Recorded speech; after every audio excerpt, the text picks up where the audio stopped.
வணக்கம். திங்கட்கிழமை ஆகஸ்ட் மாதம் 17ஆம் தேதி, பராபவ வருஷம் ஆடி மாதம் 32ஆம் தேதி. இன்றைய நட்சத்திரம் சித்திரை, திதி வளர்பறை பஞ்சமி, யோகம் சித்த யோகம், கும்பராசிக்கு சந்திராஷ்டமம். இன்றோடு ஆடி மாதம் முடிவடைகிறது. நாளையிலேருந்து ஆவணி மாதம் ஆரம்பம். நாளைக்கு தமிழ் மாத பிறப்பு. நாளையிலேருந்து ஆவணி மாதம் ஆரம்பம். இன்னோடு ஆடி முடியுது. இன்றைய தினத்திற்கான ராகு காலம் காலை 7:30 மணி முதல் 9 மணி வரை, யமகண்டம் 10:30 மணி முதல் 12 மணி வரை, குளிகை நேரம் பிற்பகல் 1:30 முதல் 3 மணி வரை, நல்ல நேரம் என்கின்ற சுபகோரைகள் பகல் 12 மணி முதல் மதியம் 2 மணி வரை, 3 மணி முதல் 4 மணி வரை, மாலை 6 மணி முதல் 9 மணி வரை. இன்றைய கிரக நிலவரம்: மிதுனத்தில் செவ்வாய், கடகத்தில் சூரியன் புதன் குரு, சிம்மத்தில் கேது, கன்னியில் சுக்கிரன் சந்திரன், கும்பத்தில் ராகு, மீனத்தில் சனி. இனி தெரிஞ்சுக்கலாம், வாங்க பகுதிக்கு வருவோம்.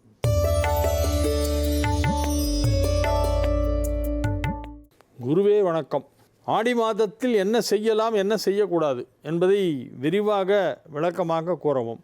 ஆடி மாதமே முடிஞ்சிருச்சே சார், இன்னையோட முடியுது. அடுத்த வருஷம் ஆடி ஆரம்பிக்கும் போது சொல்கிறேன் என்ன செய்யலாம் என்ன செய்யக்கூடாதுன்னு. பொதுவாக ஆடியில் கல்யாணம் பண்ண மாட்டாங்க, கிரகப்பிரவேசம் பண்ண மாட்டாங்க, பாக்கி எல்லாமே பண்ணலாம். வளைகாப்பு சீமந்தம்லாம் பண்ணுவாங்க, ஆடியில் பண்ணுவாங்க. புது வீடு கட்டி புதுமனை புகு விழா செய்வது ஆடியிலே செல்ல மாட்டார்கள். ஆடி அடிப்பெயராதே அப்படின்னு ஒரு பழமொழி உண்டு. அதே மாதிரி ஆடியில் கல்யாணம் மட்டும் பண்ண மாட்டாங்க, மற்ற எல்லாம் பண்ணுவாங்க. ஆடி இன்றோடு முடிகிறது. இந்த வருடத்திற்கான ஆடி மாதம் இன்றோடு முடிவடைகிறது. நாளைக்கு ஆவணி 1ஆம் தேதி, தமிழ் மாத பிறப்பு. நாளைக்கு சஷ்டி விரதம் வேறு, வளர்பிறை சஷ்டி. ஆவணி 1ஆம் தேதி வருது நாளைக்கு. ஈஸ்வரன் ஏன் லிங்க வடிவாக இருக்கிறான்? உருவமோ அருவமோ இல்லாத அருவுருவம் என்ற ஒரு அமைப்பு சிவனுக்கு மட்டும் உண்டு. மற்ற கடவுள்லாம் ஒன்றா உருவத்தில் இருக்கும், இல்லைன்னா அருவமாக வரும், அசரீரியாக வந்து சொல்லிட்டு போவோம். ஆனால் சிவபெருமானுக்கு உருவமும் இல்லாமல் அருவமும் இல்லாமல் நடுவாந்தரமாக இருக்கிறதுக்கு பேர் தான் வந்து அருவுரு அப்படிம்பாங்க. அருவுருவம் கொண்டவன் சிவபெருமான். அந்த அருவுருவம் தான் லிங்க திருமேனி. தஞ்சாவூர் சீனிவாசன், சீனி Chandrasekar MA BL. Seeni Chandrasekar MA BL, Thanjavur. அவர் கேட்குறார், ஏன் ஒன்றா உருவமாக இருக்கணும் இல்லை அருவமாக இருக்கணும், அவர் ஏன் லிங்கமாக இருக்காருன்னு. அவர் தான் அதுதான் சிவனுடைய சிறப்பு. முத்துப்பேட்டை ஆர்எஸ் ஜெயக்குமார் மிகுந்த வணக்கத்துடன் எழுதியது. சமீபத்தில் ஒரு ஆலயத்தில் நெல்லிக்காய் தீபம், வாழைப்பழ தீபம் என போட்டனர். மிகுந்த ஆச்சரியத்துடன் பார்த்தேன். தாங்கள் தான் அடிக்கடி அதை பற்றி சொல்லுவீர்கள். அதற்கு தீர்வு தர வேண்டுகிறேன். எப்படி தீபம் ஏற்றுவது? எண்ணெய் வாங்கி தந்தால் நல்லது என்பீர்கள். ஆமாம் சார், எண்ணெய் வாங்கி கொடுங்க சார். கோவிலுக்கு எல்லாத்துக்கும் எண்ணெய் வந்து அரசாங்கம் ப்ரொவைட் பண்ண முடியாது சார். 25,000 கோவில் இருக்குது சார் அறநிலைத்துறை கண்ட்ரோலில். அதில் பெரும்பாலான கோவில்களிலே விளக்கு ஏற்றுவதற்கு போதுமான எண்ணெய் இல்லை. அதனால் பக்தர்கள் என்ன பண்ணோம், கொஞ்சம் கொஞ்சமாக எண்ணெய் வாங்கி அது வந்து ஒரு 1/4 கிலோ இல்லை 1/2 கிலோ 1 கிலோவாக சேர்த்து நல்லெண்ணெய் தீபம் போடுறதுக்கு நல்லெண்ணெய் வாங்கி கோயில்களுக்கெல்லாம் அதை வந்து கொடுக்கணும். நீங்கள் பிரதோஷத்துக்கு கோயிலுக்கு போகும்போது, மற்ற விசேஷ நாட்களில் கோயிலுக்கு போகும்போதெல்லாம் என்ன பண்ணால் எண்ணெய் கொண்டு போய் கொடுக்கணும். அதை அவங்க விளக்கில் ஏற்றி தீபம் போடுவாங்க. உள்ள இருள் இல்லாமல் சன்னதிக்குள்ளே நல்ல பிரகாசமாக ஒளி வீச வேண்டும். அதற்கு பக்தர்கள் தங்களுடைய உபயமாக அன்பளிப்பாக எண்ணெய் வழங்க வேண்டும் என்பது நான் ரொம்ப நாளாக என்னுடைய நிகழ்ச்சியில் சொல்லிகிட்ருக்கேன். பல வருடங்களாக, சற்றேறக்குறைய 25 ஆண்டுகளாக இந்த தகவலை சொல்லி கொண்டிருக்கிறேன். நீங்கள் இந்த குட்டி குட்டியாக வழக்கெல்லாம் எடுத்துகிட்டு போய் ஏற்றுறீங்களா? அதெல்லாம் ஏற்றாதீங்க, அதெல்லாம் வேஸ்ட்டுன்றேன்.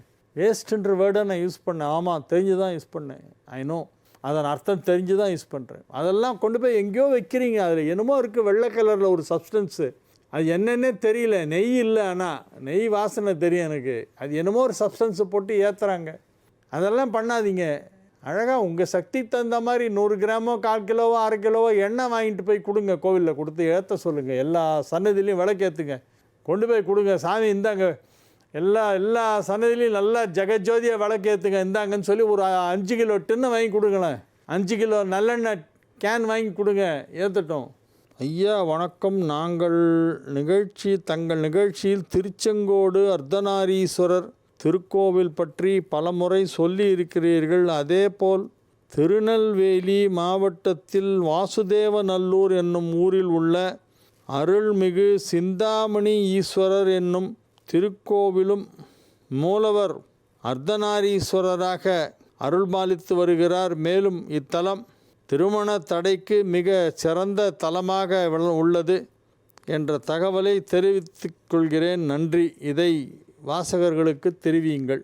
அனந்த கிருஷ்ணன், காரக்குறிச்சி அஞ்சல், திருநெல்வேலி, பன்கார் கமலத்தெரு. அவர் இந்த வாசுதேவநல்லூரில் இருக்கிற சிவன் கோயிலை பற்றி சொல்கிறார். வாசுதேவநல்லூரில் உள்ள சிவன் கோவில் அருள்மிகு சிந்தாமணி ஈஸ்வரர் அவர் பேர். கடக லக்னம், சிம்ம லக்னம் ஆகிய ஜாதகங்களுக்கு சனி ஜாதகத்தில் வலுப்பெறக்கூடாது என்று சொல்கிறார்களே, ஆனால் சனி மேஷத்தில் நீச்சம் பெற்றால் அதன் பலன் என்ன?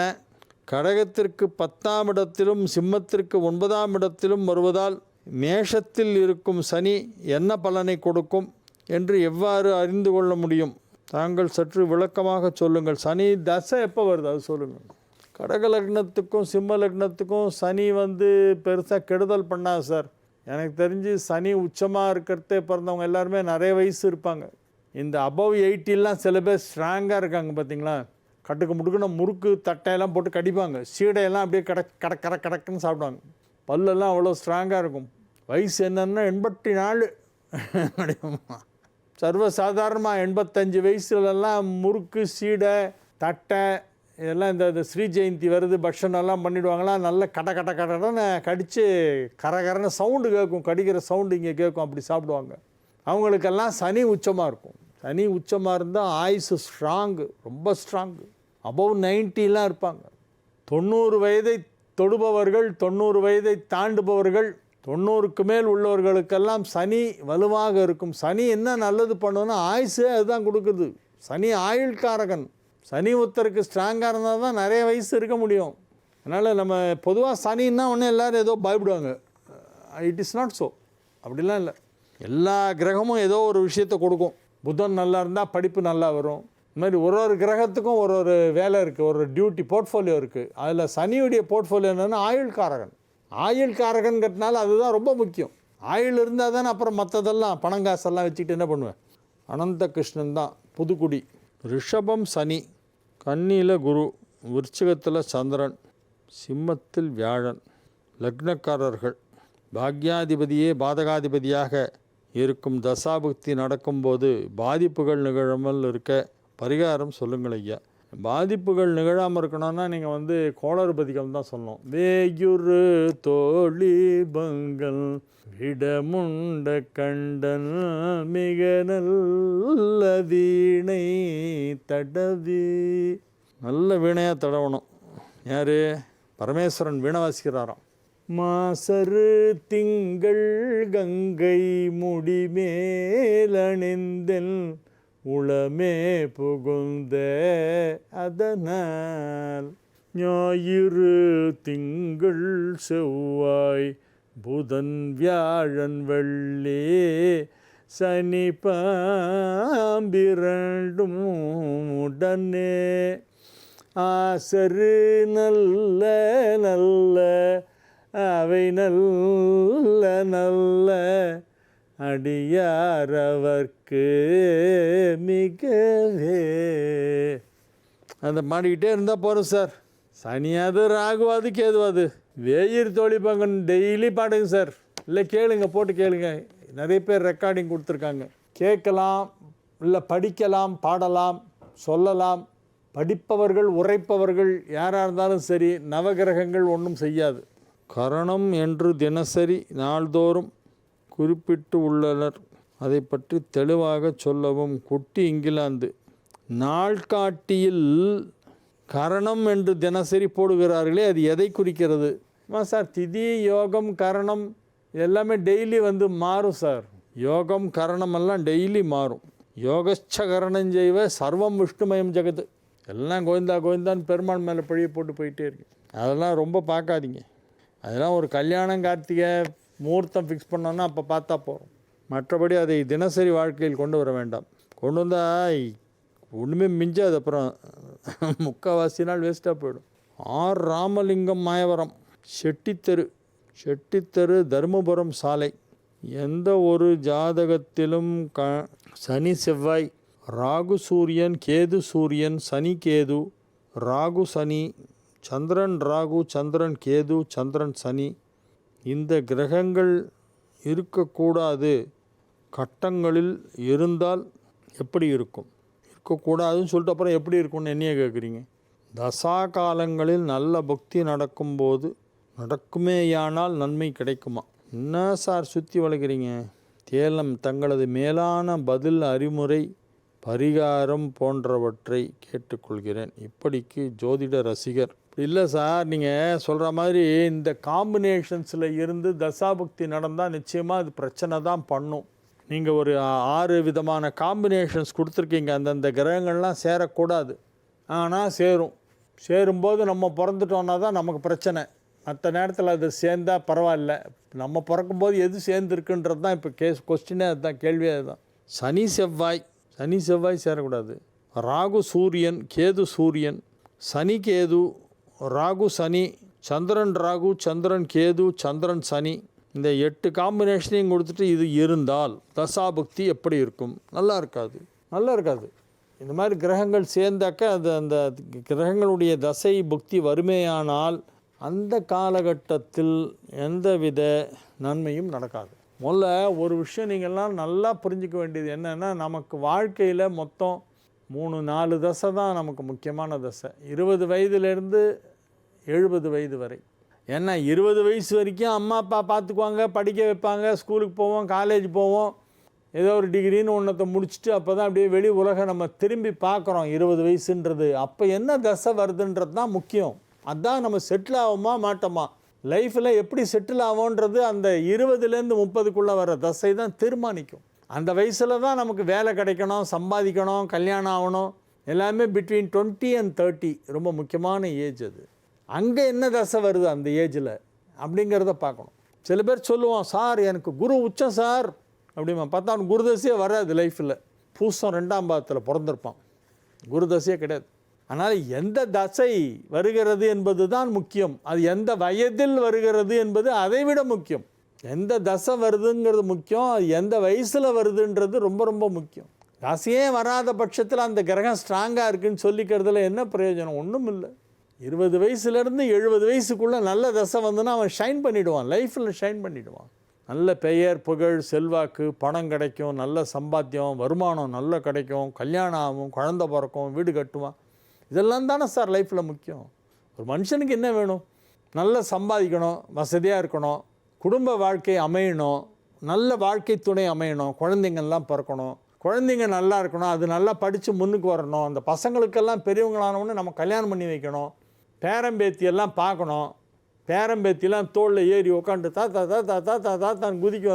அது ஒரு சுகம். மற்ற நேரத்தில் எவனா வந்து தோலை தொட்டுருவானா, கிட்ட வருவானா, நம்மளை ராஜா மாதிரி இப்படி வாழ்ந்துட்டுருப்போம். குழந்தை வந்தாச்சுன்னா அதுக்கு நம்ம வந்து தலையை குனிஞ்சு ஆகணும், அது முடியை பிடிச்சிட்டு தாத்தான் தோளில் ஏறி குதிக்கும். அது ஒரு சந்தோஷம் நமக்கு. அதெல்லாம் தான் லைஃபு. அதனால் எந்த வயதில் எந்த தசை வருகிறது என்பதைத்தான் பார்க்க வேண்டுமே ஒழிய வராத தசையை பற்றி விட்டுருங்க. 9 தசையும் நடக்கணும்னா 120 வருஷம் ஆகும். ஒரு மனிதனுக்கு 9 கிரகங்களின் தசையும் முழுமையாக நடைபெற வேண்டுமானால் 120 வயசு வரைக்கும் இருக்கணும். 120 இயர்ஸ் இருந்தால் தான் ஃபுல்லாக எல்லா தசையும் பார்க்க முடியும். Nobody will see. நமக்கு தேவையில்லை அவ்வளோ வயசு. 80 தாண்டினோடனே கிளம்பிடணும் சார், டக்குன்னு டிக்கெட் வாங்கினேன். அது கடவுள் கையில் தான் இருக்குது, நம்ம கையில் இல்லை.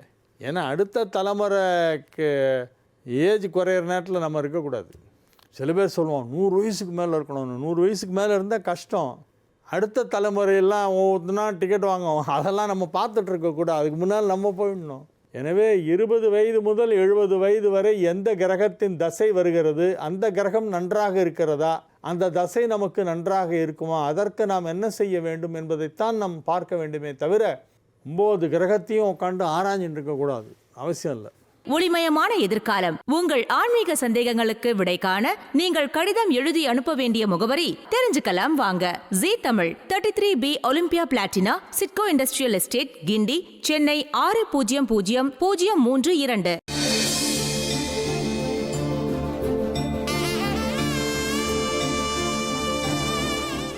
மேஷ ராசிக்கு இன்றைய நாள் நல்ல நாள். ஆடி முடிகிறது, இன்றோடு ஆடி மாதம் நிறைவடைகிறது. ஆடி மாதம் முடிகிறது, நாளைக்கு ஆவணி மாதம் ஆரம்பமாகிறது. 5 குடைவன் ஆட்சி பலம் பெறுகிறான். நாளை தினம் பூர்வ புண்ணிய ஸ்தானம் வலுப்பெறுகிறது. பதவிகள் கிடைக்கும், உயர் பதவி கிடைக்கும். மேஷ ராசிக்கு கௌரவ பதவிகள் எல்லாம் கிடைக்கும். குடும்பம் அமைதியாக இருக்கும். குடும்பத்தில் சுப நிகழ்ச்சி நடைபெறும். அமைதியான நதியினிலே ஓடும். அளவில்லாத வெள்ளம் வந்தால் ஆடும். ஆனால் அளவில்லாத வெள்ளம் வராது. மிதமாகத்தான் போய்கொண்டிருப்பீர்கள். உங்களுடைய வாழ்க்கை பயணம் அமைதியாக போய்கொண்டிருக்கும், சிறப்பாக போய்கொண்டிருக்கும்.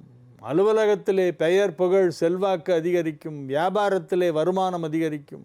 உடன் பிறந்தவர்களெல்லாம் உற்ற துணையாக இருப்பார்கள். ரிஷப ராசிக்கு இன்றைய நாள் நன்மைகள் நடைபெறக்கூடிய நல்ல நாளாக விளங்குகிறது. ராசிக்கு 5ஆம் இடத்திலே சந்திரன் சுக்கிரன் ஆகிய 2 கிரகங்களும் ஒன்றாக இணைந்திருக்கின்றன. உங்கள் ராசி அதிபதியும் சந்திரனும் 5இல் ஒன்றாக கூட்டு சேர்ந்திருப்பது ஒரு யோகம். எனவே இது ஒரு நல்ல நாள். மகிழ்ச்சியாக இருப்பீர்கள். நல்ல தகவல்களெல்லாம் வந்து சேரும். வெற்றிகரமாக உங்கள் வேலைகளை செய்து முடிக்கக்கூடிய நல்ல நாளாக இந்த நாள் விளங்குகிறது. குடும்பத்தில் சுப நிகழ்ச்சி நடத்துவது பற்றிய பேச்சுவார்த்தை நடைபெற்று கொண்டிருக்கும். கல்யாணம் பண்ணணும். நாளைக்கு ஆவணி பிறக்குது. ஆடி முடிஞ்சிருச்சு, இன்னோட ஆடி முடியுது, நாளையிலேருந்து ஆவணி மாதம் ஆரம்பம், அதனால் கல்யாணம் பண்ணணும் அப்படின்னு வீட்டில் பெரியவங்க பேசிகிட்டு இருப்பாங்க. அதற்கு நீங்கள் ஒத்துழைக்க வேண்டும். அவர்கள் யாருக்கு திருமணம் செய்ய வேண்டும் என பேசி கொண்டிருக்கிறார்களோ அவர்களை சம்மதிக்க வைத்து திருமணத்தை நடத்துவதற்கு நீங்கள் ஒத்துழைப்பு நல்க வேண்டும். மிதுன ராசிக்கு இது ஒரு மிக சிறப்பான நன்மைகள் நடைபெறுகின்ற நல்ல நாள். 2ஆம் இடத்திலே சூரியன், புதன், குரு ஆகிய 3 கிரகங்கள் இணைந்திருக்கின்றன. 4ஆம் இடத்திலே கேது வலுவாக அமைந்திருக்கிறது. 5ஆம் இடத்திலே ரிஷபத்திற்கு 5ஆம் இடத்திலே சந்திரன், சுக்கிரன். எனவே ரிஷப ராசிக்கு இது ஒரு மிக சிறப்பான நாள், நல்ல நாள். நன்மைகள் நடைபெறும். நல்ல செய்திகள் வந்து சேரும். நற்செய்திகள் வந்து செவிகளை குளிரச் செய்கின்ற நல்ல நாளாக இந்த நாள் விளங்குகிறது. மகிழ்ச்சியாக இருப்பீர்கள். வருமானம் சற்று அதிகமாக கிடைக்கும்.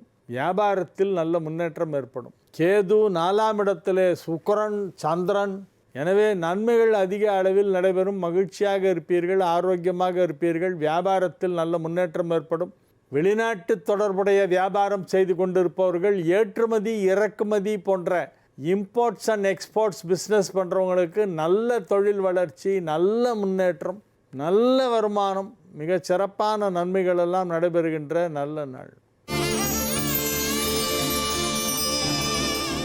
கடக ராசிக்கு இன்றைய நாள் மிகச் சிறப்பான நாள்.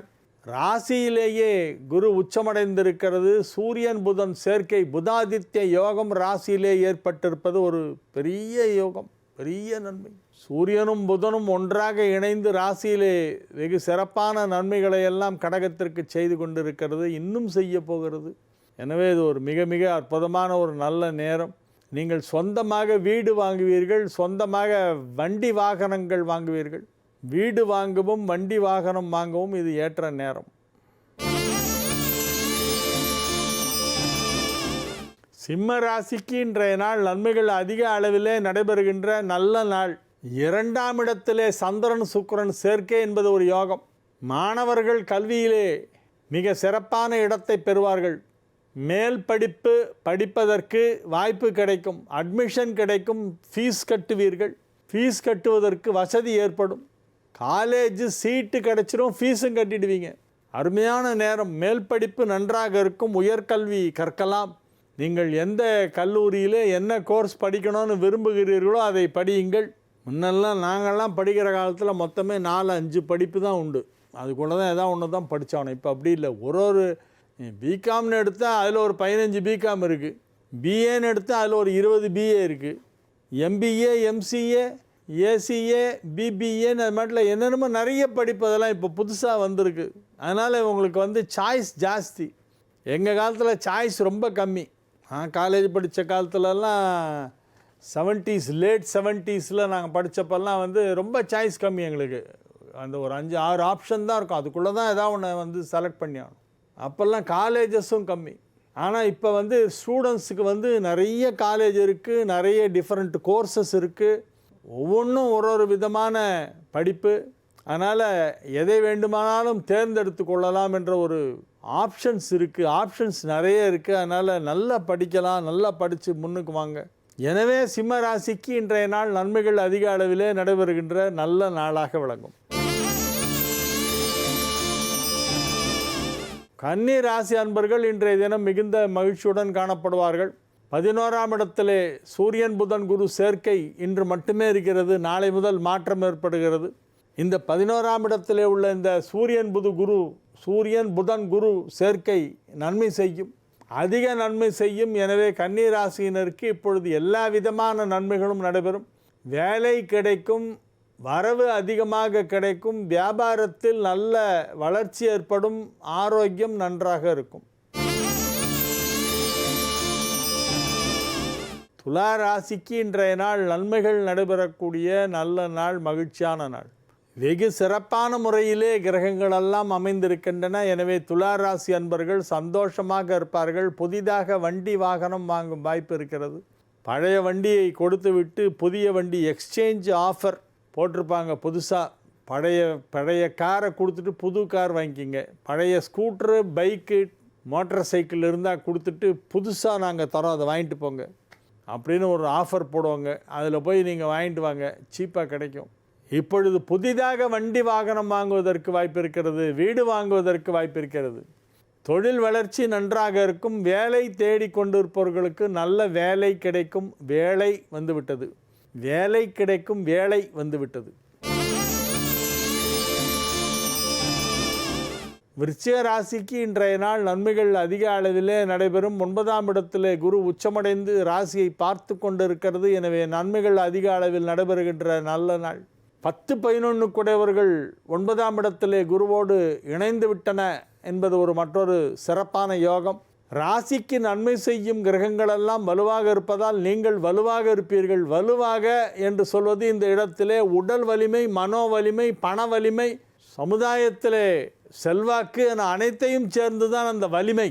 வலிமை அப்படின்னா physically, financially, mentally, in all aspects எல்லாத்திலுமே வலிமையாக இருப்பது. அந்த வலிமை இப்பொழுது உங்களுக்கு கிடைக்கிறது. கிரகங்கள் அந்த வலிமையை தருகின்றன. அந்த வலிமையை நீங்கள் தக்க தருணத்திலே நல்ல விதத்திற்காக பயன்படுத்தி கொள்ள வேண்டும். பலம் இருக்குங்கிறதுக்காக எல்லாரையும் போட்டு அடிக்க முடியாது. உங்களுடைய பலத்தை எந்த விஷயத்தில் எப்படி யூஸ் பண்ணுமோ அப்படி யூஸ் பண்ணணும். தேவரணையர் கயவர் அவரும் தான் மேவன செய்து ஒழுகலாம். உங்களுக்கு பெரிய செல்வாக்கு இப்பொழுது ஏற்படுகிறது. விருச்சிக ராசிக்கு மிகப்பெரிய செல்வாக்கு ஏற்படுகிறது. அதை நன்றாக பயன்படுத்தி கொள்ளுங்கள். எங்கு அந்த செல்வாக்கு செல்லுபடியாகுமோ அங்கு அதை பயன்படுத்த வேண்டும். கடலோடா கால்வல் நெடுந்தேர், கடலோடும் நாவாயும் ஓடா நிலத்து.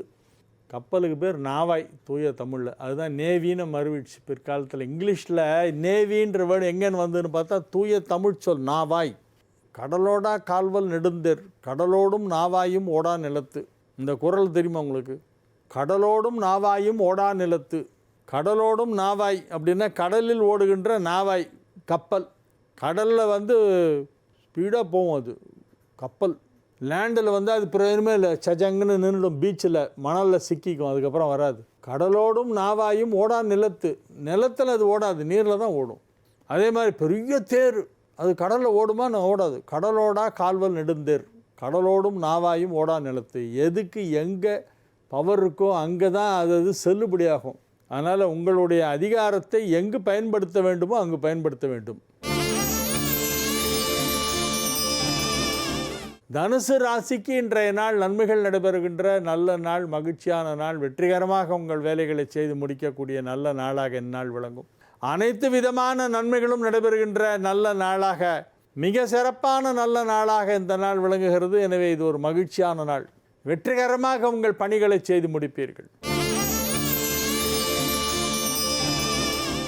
நினைத்ததெல்லாம் நடத்தி காட்டுவீர்கள். நினைத்ததையெல்லாம் நடத்தி காட்டுவீர்கள்.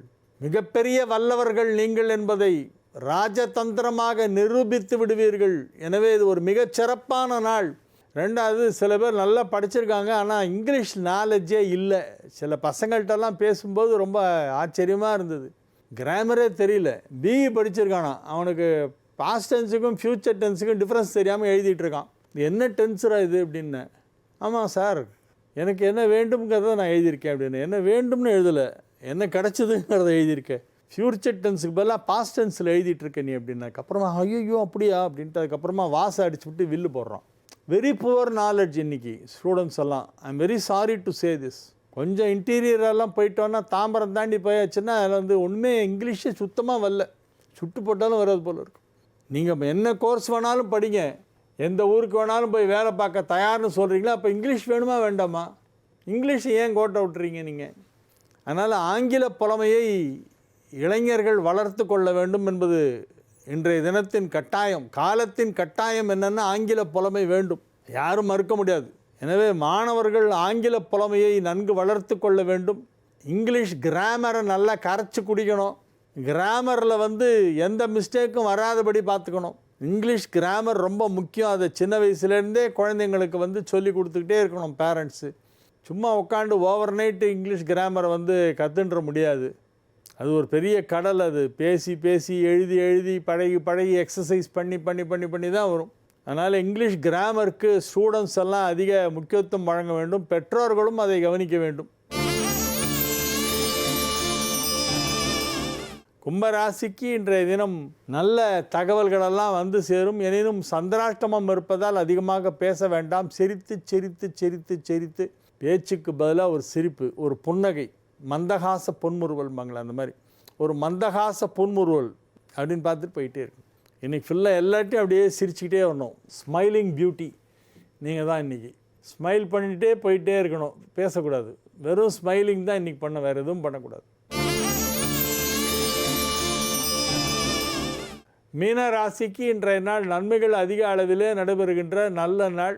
5ஆம் இடத்திலே குரு உச்சம் பெற்று இருக்கிறது. 5ஆம் இடத்திலே புதனும் குருவும் ஒன்றாக இணைந்திருக்கின்றன என்பது ஒரு பெரிய யோகம். 1, 4, 7, 10 ஆகிய 4 கேந்திரங்களுக்கு அதிபதியான கிரகங்கள் 5ஆம் இடத்திலே இணைந்து விட்டன. புதனும் குருவும் 1, 4, 7, 10 ஆகிய 4 வீடுகளுக்கு அதிபதியான கிரகங்கள் 5ஆம் இடத்தில் ஒட்டுமொத்தமாக இணைந்திருப்பது பெரிய யோகம்.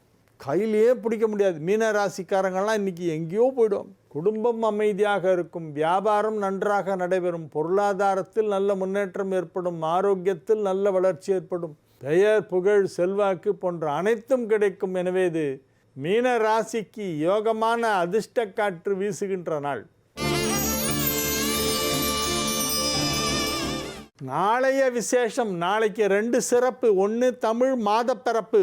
ஆடி இன்னையோடு முடியுது, நாளையிலேருந்து ஆவணி ஸ்டார்டிங். நாளைக்கு தமிழ் மாதப்பிறப்பு, ஆவணி மாதம் ஆரம்பம். இது ஒரு விஷயம். 2வது நாளைக்கு வளர்பிறை சஷ்டி. முருகப்பெருமான் வழிபாடு செய்கின்ற நாள் சஷ்டி. அமாவாசையான 6ஆம் நாள் சஷ்டி. முருகன் வழிபாட்டிற்கு மிகச் சிறப்பான நாள் சஷ்டி.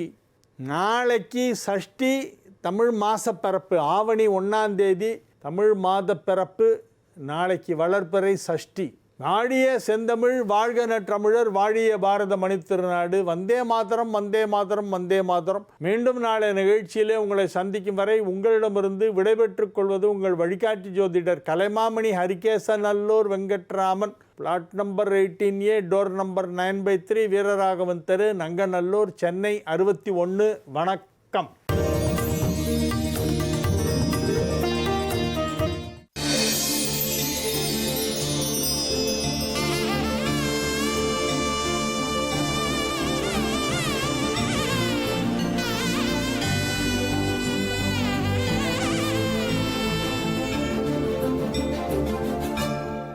ஜீ தமிழ் தொலைக்காட்சி நேயர்களுக்கு இனிய காலை வணக்கம். ஓம்காரம் நிகழ்ச்சிக்கு உங்களை அன்புடன் வரவேற்கிறோம்.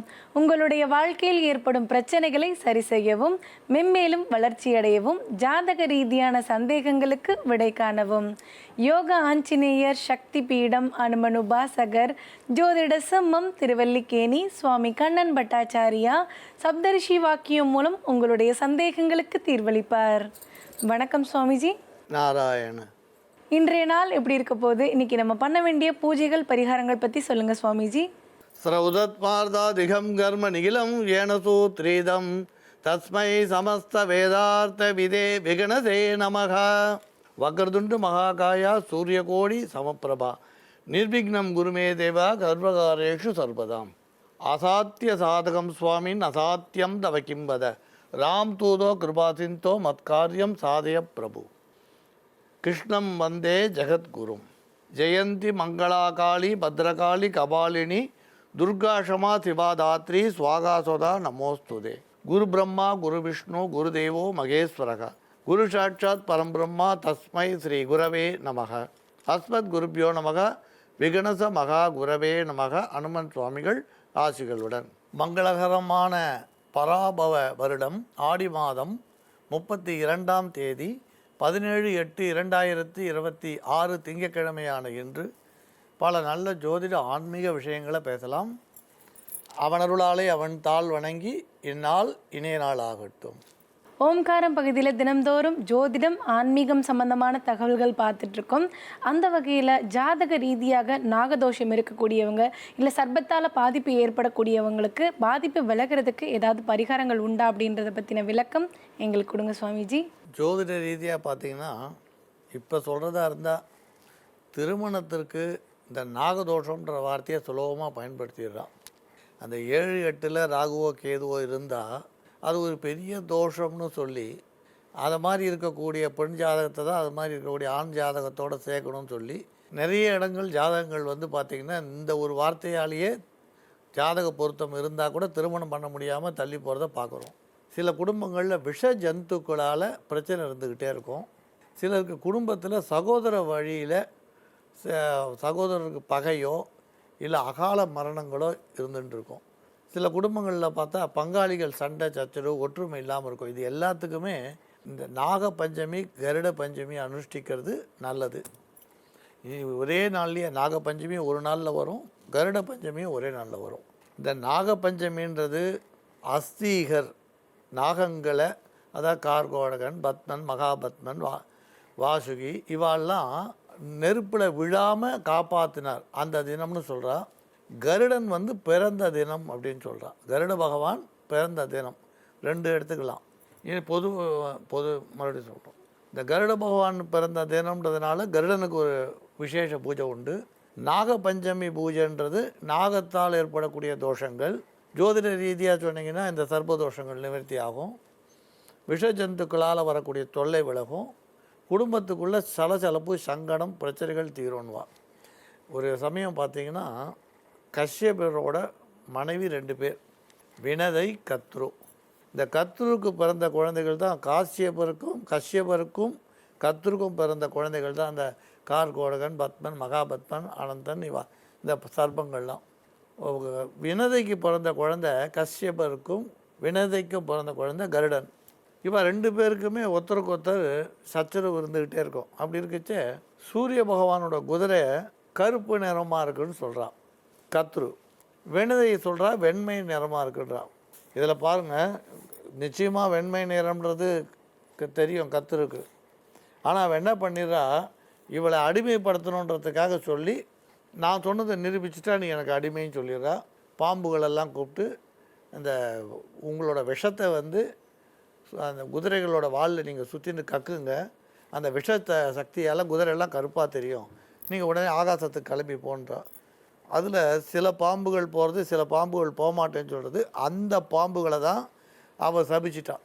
நீ எல்லாம் போய் நெருப்பில் விழுந்து சர்பயாகத்தில் இறந்து போகணும்னு சாபம் கொடுத்தான்னு சொல்லுவாள். அப்புறம் தான் உங்களுக்கு வந்து அந்த சாப நிவர்த்தி வருது, அது தனி விஷயம். இப்போ கருடன் வந்து என்ன பண்ணுறார், அம்மா வந்து பார்க்குறா, சொன்ன மாதிரி இந்த பாம்பெல்லாம் சுற்றின்ற உடனே குதிரை கருப்பாக தெரியுது. இவன் அம்மா கருடனோட அம்மா வந்து அவள் அடிமைன்னு ஒத்துண்டா, கையில் விலங்கு போட்டா. கருடன் போய் கேட்குற கத்துருக்கிட்ட, ஏம்மா இந்த மாதிரி எங்கள் அம்மாவை பண்ணியிருக்கேன், அவளும் அம்மா தானே கேட்கும்போது இந்த மாதிரி நீ ஒரே ஒரு வழி சொல்கிறேன், உங்கள் அம்மா அடிமையானதுக்கு இதான் காரணம்னு சொல்லிவிட்டோம், இந்திரலோகம் போய் அமிர்த கலசத்தை எடுத்துகிட்டு வந்து என் குழந்தைகளுக்கு கொடுத்தா உன்னை விட்டு வருவேன்னு சொல்கிறா. உடனே இந்திரலோகம் போகிறார், இந்திரனை ஜெயிக்கிறார், அமிர்த கலசம் எடுத்துகிட்டு வர்றார். அப்போ மனசில் ஒரு தீர்மானம் பண்ணிக்கிறார், சூது பண்ணி தானே நம்ம அம்மாவை அடிமை பண்ணான், அதே சூதால் வேலை ஜெயிக்கணும்னு தர்பியை பரப்பி அது மேலே கலசத்தை வச்சுட்டார். அவள் கூப்பிட்டு கத்துருவை கூப்பிட்டு, அம்மா நீங்கள் பார்த்துக்குங்கோ, எங்கள் அம்மா விட்டுருங்க, அதை பாருங்க அமிர்த கலசத்தை வச்சாச்சுன்ற. உடனே அவன் அம்மாவோட வேலைங்கள்லாம் அவுத்துடுறா. அவுத்த உடனே அந்த அமிர்த கலசத்தை இவர் எடுத்துகிட்டு போயிட்டார். இந்த அமிர்த கலசத்தை பார்த்த உடனே பாம்புகள்லாம் வருது சாப்பிட. அதுக்கு முன்னால் அவள் என்ன தீர்மானம் பண்ண, நம்ம குளிச்சுட்டு வந்து சாப்பிட்லான்னு போகிறது. அதேமாதிரி கத்ருவம் போன உடனே இது அமிர்த கலசத்தை எடுத்துகிட்டு போய் இந்திரன்கிட்ட கொடுத்துட்டார். அப்புறம் தான் பாம்புகள்லாம் திரும்பி வந்ததா சொல்வா. அந்த தர்பையில் செஞ்சிருந்த அமிர்தத்தை பாம்புகள்லாம் நக்கித்தான். அதனால் எல்லா பாம்புகளோட நாக்கும் 2 ஆயிடுத்துனுவா. ஏன்னா தர்பை ரொம்ப கூராக இருக்கும் இல்லையா, அந்த கூரா தர்பை இருந்ததுனால, கத்தி மாதிரி இருந்ததுனால, அந்த தர்பியை பாம்பு அமிர்த துளிகள் இருக்குது நக்கினதுனால அது நாக்கெல்லாம் 2 ஆயிடுத்துனுவா. இன்னைக்கு பஞ்சமி அன்னைக்கு இன்றைய தினம் பாம்புகள்லாம் அந்த சர்பயாகத்தில் விழாமல் காப்பாற்றிய தினம் ஒன்று. கருட பகவான் பிறந்த தினம். என்ன பண்ணுவோம், புத்துக்கு போய் இப்போ புத்து உள்ள பால்லாம் கொட்டிடுறா, தெளிச்சா போகிறோம். நான் சொல்வேன், பால் தெளித்து தேங்காய் வெத்தலை பாக்கு எல்லாம் உடச்சி உங்களுக்கு அந்த புத்து மண் எடுத்துன்னு வந்து சகோதரர்களுக்கு இடுவா. வீட்டில் பூஜிக்கும் பொழுது 5 கலர் கோலம் போட்டு தலைவாழை இலை போட்டு அது மேலே அரிசி வச்சு பாம்போட பிரதமையை வச்சு பூஜை பண்ணுவாள். தலைவாசலில் மஞ்சளில் பாம்பு மாதிரி எழுதுறது உண்டு. 2 பக்கமும் பாம்பு மாதிரி எழுதுவாள். எழுதி சில பேர் வந்து அந்த பூஜை முடிஞ்ச உடனே புத்து மண் எடுத்துகிட்டு வந்து சகோதரர்களுக்கு இடுறது உண்டு. இந்த அனுஷ்டானங்களில் சின்ன சின்ன வித்தியாசங்கள் இருக்கும். அதனால் இன்றைக்கி கருட பகவானை தியானிக்கிறதாலையும் கருட பகவானை நமஸ்கரிக்கிறதாலையும் கட்டாயம் வந்து சத்துருத்துவம் விலகும், பகை விலகும், நீண்ட ஆயுள் கிடைக்கும். சில பேர் கருடனுக்கு கொழுக்கட்டை நைவேத்தியம் பண்ணுறது உண்டு. கருட பகவானுக்கு கொழுக்கட்டை நைவேத்தியம் பண்ணி உங்களுக்கு வந்து வெளியில் வைப்பா. கருட பகவானை உபாசிக்கிறவளாக இருந்தால் அந்த வெட்ட வெளியில் வச்ச அந்த கொழுக்கட்டையை கருடனே வந்து சாப்பிடுவா. இன்றைக்கி வந்து கருட பஞ்சமி, கருடனுக்கும் விசேஷமான தினம். நாக பஞ்சமி நாகத்துக்கும் விசேஷமான தினம். ஆனால் அதுக்குன்னு கோயிலில் போய் கருடனுக்கு தனியாக அர்ச்சனை பண்ணணுன்ற அவசியம் இல்லை. ஏன்னா பெருமாளையும் கருடனையும் பிரித்து பார்க்கக்கூடாது. நம்ம பெருமாளை போய் பூஜித்தாலே கருட பகவானோட அனுகிரகம் கிடைக்கும். ராமனை பூஜித்தாலே ஆஞ்சநேயரோட அனுகிரகம் கிடைக்கும். அதனால் கருட பஞ்சமின்னு சொன்னாலும் நாக பஞ்சமியை தான் விசேஷமாக வீடுகளில் கொண்டாடுறான்னு தோன்றுறது.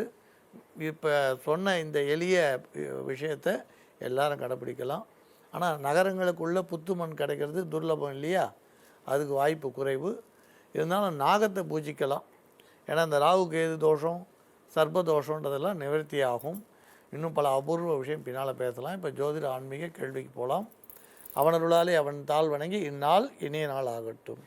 ஜாதகங்கள் ஏற்பட்டிருக்கக்கூடிய நாகதோஷம் விலகிறதுக்கு என்ன மாதிரியான பரிகாரங்கள் பண்ணணும் அப்படின்றத பற்றின தெளிவான விளக்கம் கொடுத்ததுக்கு நன்றி சுவாமிஜி. நேரழைப்பில் காத்துட்ருக்குறாங்க. வணக்கம்.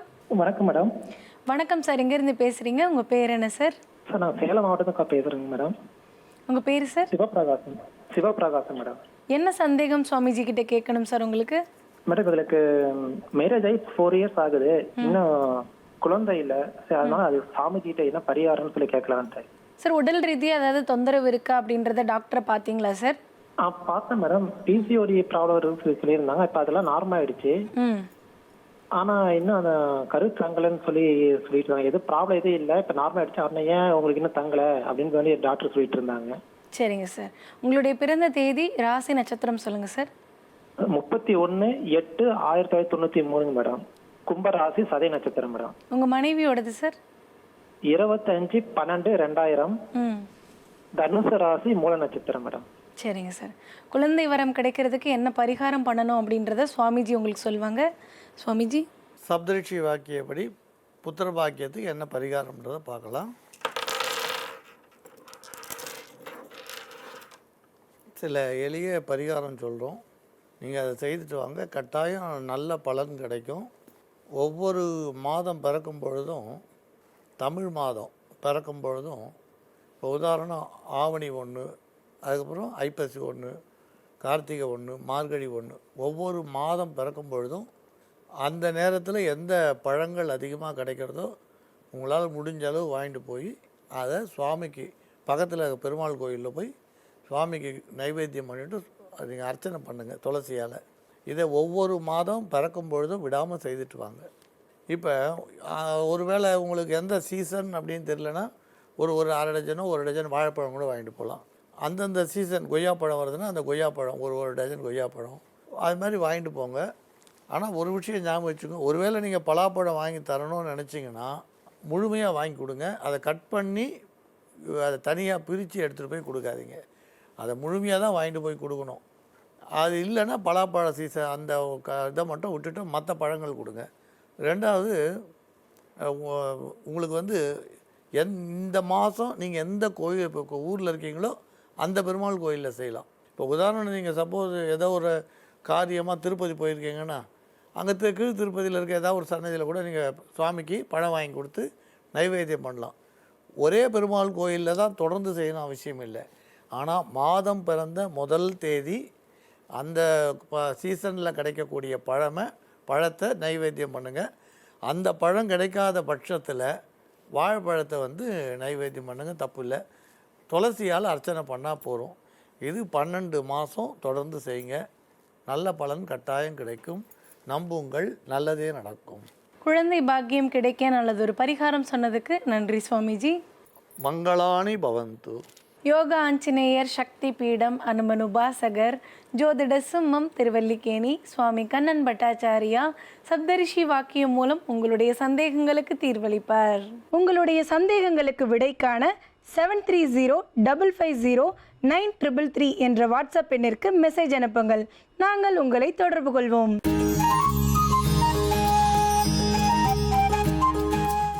உலகெங்கும் பார்த்து ரசித்து கொண்டிருக்கும் ஜீ தமிழ் தொலைக்காட்சி நேயர்களுக்கு அன்பார்ந்த காலை வணக்கம். நேயர்களே, பெண்களுக்கு ப்ரொலாக்டின் அளவில் ஏற்றத்தாழ்வு வந்தாலே நிறைய தொந்தரவுலாம் வரும். ஏஎம்ஹெச் அளவில் ஏற்றத்தாழ்வு வந்தாலும் குழந்தை நிற்காது, கருமுட்டை வளர்ச்சியெல்லாம் குறைபாடு இருக்கும், ரொம்ப தாமதமாகும், நிறைய மன அழுத்தம் நிறையா இருக்கும். பெண்களுக்கு முக்கியமான காரணம் இந்த குழந்தை இல்லைன்னு சொல்லிட்டு கவலைப்பட்டாங்கன்னா அதுவே பெரிய பாதிப்பாகும். வல்லார கீரையில் இருக்கக்கூடிய சத்துக்கள் மூளையில் சுரக்கக்கூடிய ஹார்மோன் சுரப்பை சமன் செய்வதற்கு பயன்படக்கூடியது. முக்கியமாக செரோட்டினின், டோபமைன் இவற்றின் அளவை சமன் செய்வதற்கும் நம் உடலை ஆரோக்கியமாக வைத்துக் கொள்வதற்கும் அதே மாதிரி கல்லீரல், பித்தப்பை, கணையம், கருப்பை இவற்றில் வரக்கூடிய பாதிப்புகளை போக்குவதற்கும் பயன்படக்கூடியது. வல்லார கீரையிலேயும் நிறைய சத்துக்கள் இருக்குது, கருப்பு உளுந்துலேயும் நிறைய சத்துக்கள் இருக்குது. இது ரெண்டுத்தையும் சேர்த்து ஒரு துவையலாக தயார் செய்து நம்ம உள்ளுக்கு சாப்பிட்டோம்னா நிறைய நோய்கள் போகும். இன்றைக்கி பார்த்தீங்கன்னா பித்தப்பை கல்லாம் நிறையா இருக்குது. அவற்றையெல்லாம் போக்குவதற்கும் பயன்படக்கூடியது இந்த உணவு. வல்லாரக்கீரை மற்றும் கருப்பு உளுந்தை பயன்படுத்தி ஒரு துவையல் ஒன்று தயார் செய்ய போகிறோம். அந்த உணவு தயார் செய்யும் விதத்தை இப்பொழுது பார்க்கலாம். நேயர்களே, பெண்களின் ஹார்மோன் சுரப்பை சமன் செய்யக்கூடிய துவையல் எப்படி செய்யறதுன்னு இப்போ பார்க்கலாம். இதற்கு தேவையான பொருட்கள்: வல்லாரக்கீரை, கருப்பு உளுந்து, பெருங்காயத்தூள், தனியா, காய்ந்த மிளகாய், சிறிய வெங்காயம், பூண்டு, புளி, இந்துப்பு, நல்லெண்ணெய். இப்போ இந்த பொருட்களை பயன்படுத்தி எப்படி ஒரு துவையல் தயார் பண்ணுறதுன்னு பார்க்கலாம். முதல்ல ஒரு வானல் சூடு பண்ணிக்கலாம். வானல் சூடானதும் 2 ஸ்பூன் நல்லெண்ணெய் விட்டுக்கலாம். எண்ணெய் சூடானதும் ஒரு 3 ஸ்பூன் அளவு கருப்பு உளுந்து போட்டுக்கலாம். இது கூட 1 ஸ்பூன் தனியா சேர்த்துக்கலாம். இது கூட 1/4 ஸ்பூன் அளவு பெருங்காயத்தூள் சேர்த்துக்கலாம். இப்போ இந்த கருப்பு உளுந்தை நல்லா வறுத்துக்கலாம். கருப்பு உளுந்து வறுக்கும் போது கொஞ்சம் பார்த்து வறுக்கணும். ஹை ஃப்ளேமில் வச்சிட்டோம்னா தீஞ்சிரும். கொஞ்சம் அந்த வாசனை மாறும் போதே நமக்கு நல்லா தெரியும். நல்லா கமகமன் வாசனை வரும்போதே அடுத்த பொருள் போட்டு வதக்கிடலாம். அடுத்ததான் தோல் உரித்த பூண்டு பற்கள் தேவையான அளவு சேர்த்துக்கலாம். இது கூட சிறிய வெங்காயம் ஒரு 5-6 சிறிய வெங்காயம் சேர்த்துக்கலாம். இது கூட 2 காய்ந்த மிளகாய் கிள்ளி போட்டுக்கலாம். இப்போ இதையும் நல்லா வதக்கிக்கலாம். வெங்காயம் பூண்டுடைய பச்சை வாசனை லேசாக மாறுற வரைக்கும் வதக்கிக்கலாம். இதில் முக்கியமாக உளுந்து, கருப்பு உளுந்தும் வல்லாரையும் தான் முக்கியமான இன்க்ரீடியன்ஸு. நம்ம பொதுவாக துவையெல்லாம் செய்யும் போது கடலை பருப்பும் சேர்ப்போம். இதில் வெறும் கருப்பு உளுந்து மட்டும் தான், கொஞ்சம் எக்ஸ்ட்ராவாக சேர்த்துக்கோங்க. அடுத்ததான் 1 கப் அளவு வல்லாரக்கீரை சேர்த்துக்கலாம். வல்லாரக்கீரையும் சேர்த்து வதக்கிக்கலாம். வல்லாரக்கீரை ரொம்ப ஈஸியாக வதங்கிடும். வல்லாரையுடைய சுவை கொஞ்சம் துவர்ப்பு சுவை, கசப்பு சுவை சேர்ந்த மாதிரி இருக்கும். இது ஒரு சில குழந்தைங்களுக்கு இந்த சுவை பிடிக்காது. அந்த மாதிரி குழந்தைங்க அந்த டேஸ்ட்டு பிடிக்கலன்னு சாப்பிடாமல் இருந்தாங்கன்னா இது கூடவே கொஞ்சம் கருவேப்பிலையும் சேர்த்து வதக்கி செஞ்சுக்கலாம். அடுத்ததான் ஒரு புளியங்கொட்டை அளவு புளி சேர்த்துக்கலாம். துவையலுக்கு தேவையான அளவு இந்துப்பு சேர்த்துக்கலாம். இப்போ இதை நல்லா ஆற வச்சு துவையல் பதத்தில் அரைச்சி எடுத்துக்கலாம். வல்லாரக்கீரை இதனுடைய ஷேப் பார்த்தீங்கன்னா நம்மளுடைய மூளை ஷேப்பில் இருக்கும். வல்லாரக்கீரை ஒரு சில இடங்களில் மட்டும்தான் கிடைக்குது. இதில் ரவுண்டாக இருக்கும். இந்த இலை இதே மாதிரி ரவுண்டாக இருக்கும். அது கோதுகோலா, அது கேரளாவில் அதிகமாக விற்கக்கூடிய கீரை. அது கோதுகோலாவும் சாப்பிட்றோம். ஆனால் வல்லாரைக்கும் கோதுகோலாவுக்கும் நிறைய வித்தியாசம் இருக்குது. கிட்டத்தட்ட ஒரே மாதிரி தான் இருக்கும் சத்துக்கள். வல்லாருடைய குணம், அந்த டேஸ்ட் எல்லாம் கொஞ்சம் டிஃப்ரெண்ட்டாக இருக்கும். கோதுகோலா அது வேறு. அது ரவுண்டாக இருக்கிறது கோதுகோலா. அது குரோட்டன்ஸ் போல் ஒரு சில இடங்களில் கூட வளர்ப்பாங்க. இது வல்லாரை வந்து இந்த ஒரு முக்கால்வாசி தான் இருக்கும், இதனுடைய இலை ஷேப்பு வந்து முக்கால்வாசி தான் இருக்கும், ஃபுல்லாக மூடி இருக்காது. இந்த வல்லாரை இலையில் விட்டமின் ஏ இருக்குது, விட்டமின் பி இருக்குது, விட்டமின் சி இருக்குது, இரும்பு சத்து இருக்குது, மெக்னீஷியம் இருக்குது, துத்தநாகம் இருக்குது, பீட்டா கரோட்டின் இருக்குது, ஸ்டெரால் இருக்குது, ஃபோலேட் இருக்குது, உயிர்சத்துக்கள் தாது உப்புக்கெல்லாம் நிறையவே இருக்குது. பி காம்ப்ளெக்ஸ் இருக்குது, வாய்ப்புண் வயிற்றுப்பண்ணை போக்குவதற்கும் பயன்படக்கூடியது. மூளை செல்களுக்கு புத்துணர்ச்சி கொடுப்பதற்கும் அங்கே சுரக்கக்கூடிய ஹார்மோன் சுரப்பியை சமன் செய்வதற்கும் வல்லாரைக்கீரை நிறைய பயன்படுது. அதே மாதிரி உடல் முழுக்க வரக்கூடிய நோய்களை போக்குவதற்கும், நம்ம உடலில் மறைந்து தாக்கக்கூடிய வைரஸ், பாக்டீரியா, பூஞ்சை இவற்றையெல்லாம் அழிப்பதற்கும், மது பழக்கம் இருக்கிறவங்களுக்கும் புகைப்பழக்கம் இருக்கிறவங்களுக்கும் என்னென்ன நோய் தாக்கம் இருக்குமோ, மனநலம் பாதிக்கப்படுமோ அவற்றையெல்லாம் போக்குவதற்கு வல்லாரைக்கீரையை உள்ளுக்கு சாப்பிடலாம். சின்ன குழந்தைங்க, பெரியவங்க எல்லோரும் சாப்பிட்டாங்கன்னா எதிர்காலத்தில் பெரிய பெரிய நோய்கள்லாம் வராமல் ஆரோக்கியமாக இருப்பாங்க. இந்த துவையில் வந்து சின்ன குழந்தைங்க, பெரியவங்க எல்லோருமே சாப்பிடலாம்.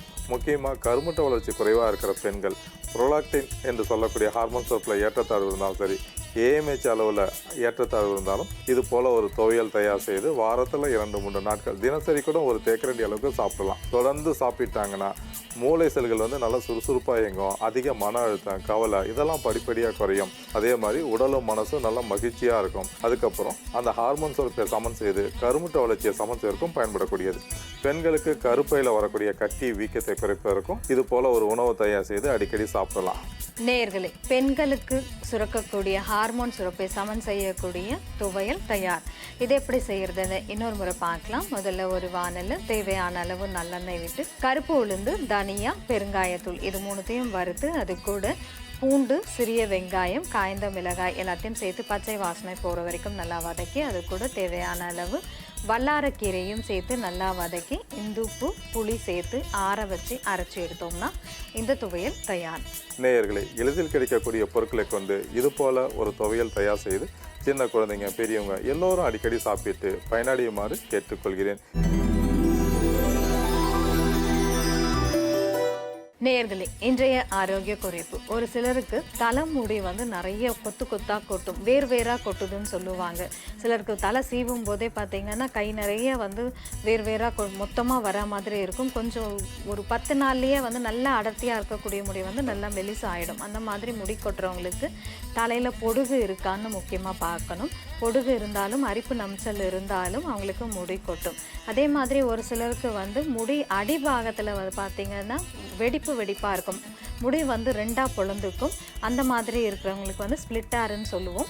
அந்த மாதிரி இருக்கிறவங்களுக்கும் முடி வந்து ஸ்ட்ரென்த் இல்லாமல் இருக்கும். அந்த மாதிரி முடி பிரச்சனை இருக்கிறவங்க 100 மில்லி நல்லெண்ணெய் எடுத்து அதில் 2 ஸ்பூன் அளவு ஆலம் விழுதை வந்து நல்லா அரைச்சி பேஸ்ட் ஆக்கி அதை வந்து 2 ஸ்பூன் அளவுக்கு போட்டுக்கலாம். அது கூட ஆளி விதை 2 ஸ்பூன் அளவு சேர்த்துக்கலாம். இது எல்லாத்தையும் ஒன்றா சேர்த்து ஈரப்பதம் இல்லாமல் காய்ச்சி வடிகட்டி எடுத்து வச்சுக்கிட்டு அதை வந்து தினமும் தேங்காய் எண்ணெய் தடவுற மாதிரி தலையில் நல்ல வேர்க்கால்களில் படுற மாதிரி தலையில் தடவிட்டு வந்தீங்கன்னா தலைமுடி நல்ல கருகருன்னு வளரும், அடர்த்தியாக இருக்கும், முடி கொட்டுற பிரச்சனையும் சரியாகும்.